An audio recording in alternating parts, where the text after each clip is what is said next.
Confetti flew, red balloons when gives left. Accelerated, plotting, planning my ill death. Ha, funny how things work out.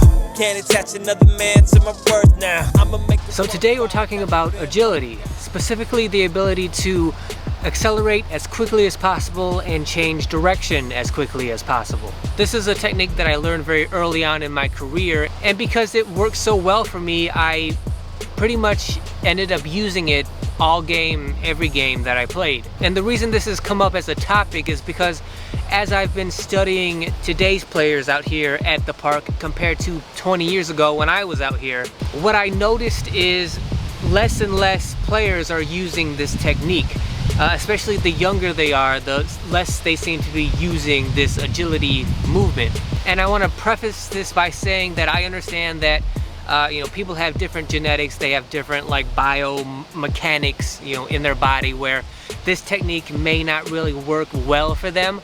But I still think that for the vast majority of players out here on the court, using the technique that I'm about to tell you about is very beneficial to the vast majority of players out here. And that is simply the movement of, instead of being flat on your feet on the court, getting up onto the balls of your feet when you move, when you accelerate, when you change direction. For those of you who've been watching this channel over the last couple years, you'll know that when I talk about movement, when I talk about technique, I always try to keep it as simple and fundamental as possible.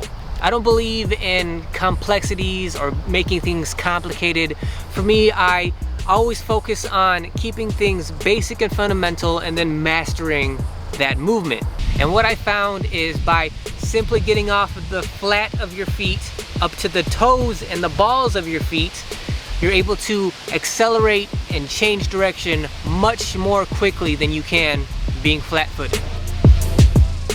So the reason this works and it makes you more agile is because, let's say for instance that this is your foot, this is your heel, this is your toes, and this is the ground. When you have your foot flat on the ground and you have to accelerate, now you have to move your whole foot off of the ground in order to move.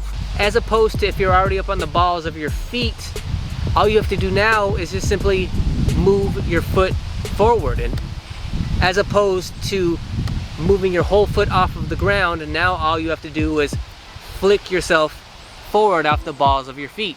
The same thing with changing direction.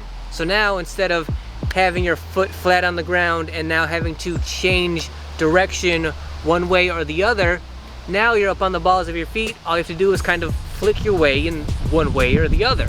If you are on the balls of your feet more often, that gives you more of an opportunity to be more agile. Do you have to be up on the balls of your feet almost all game, every game, almost the way I was as a player? No, you don't have to do that. But the more you spend time on the balls of your feet, the more ready you are to move in any given direction at any given time. Now that we've talked about how being on the balls of your feet makes you more agile as a player, let's talk about the negative side effects that come along with being on your toes so often. One is balance. It can affect the way your body is balanced, because when you're only on the toes of your feet, now you don't have as much contact with the ground as opposed to having your foot flat on the ground.